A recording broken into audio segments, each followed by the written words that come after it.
Ginunita ngayong araw ang unang anibersaryo ng pagpanaw ni Comedy King Dolphy. Bukod sa misa at salo-salo ngayong araw, magsasagawa raw ng fun run sa susunod na buwan para sa Dolphy Foundation. May report si Lars Santiago. Simple ang ginawang pag-alala ng mga mahal sa buhay ni Dolphy sa unang anibersaryo ng kamatayan ng Comedy King. Naging abala sa pag-asikaso ang mga anak ni Dolphy na sina Eric, Ronnie, Epi, Sally, Dolphy Jr., Rolly, Edgar at Van Dolph. Naroon din siyempre ang partner sa buhay ng hari ng komedya na si Jasha Padilla at ang mga anak nilang sina Zia at Nicole.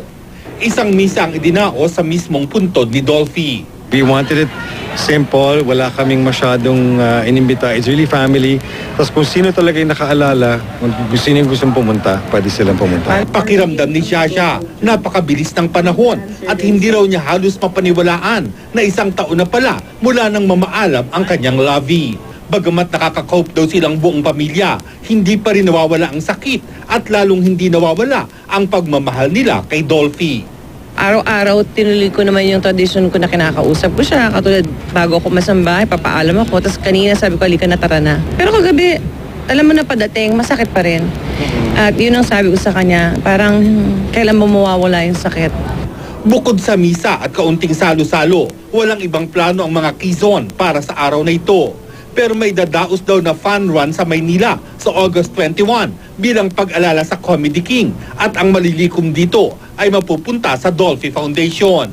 Ibinalita rin ni Eric at Jasha na may isang application na ginagawa sa internet para sa isang game na ang bida ay si Dolphy.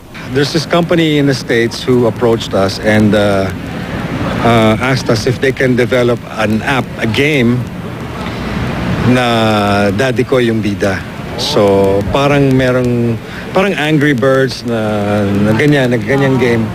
Parang Super Mario, ganun. Siyempre natutuwa ako at sana naman supportahan nating lahat kasi konti lang ang mga Filipino apps, hindi ba? Tapos maganda naman siya kasi environmental yung kanyang team.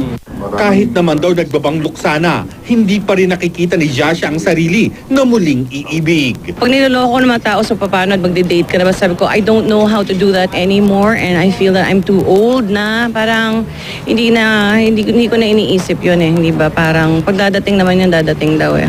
Lars Santiago, GMA News.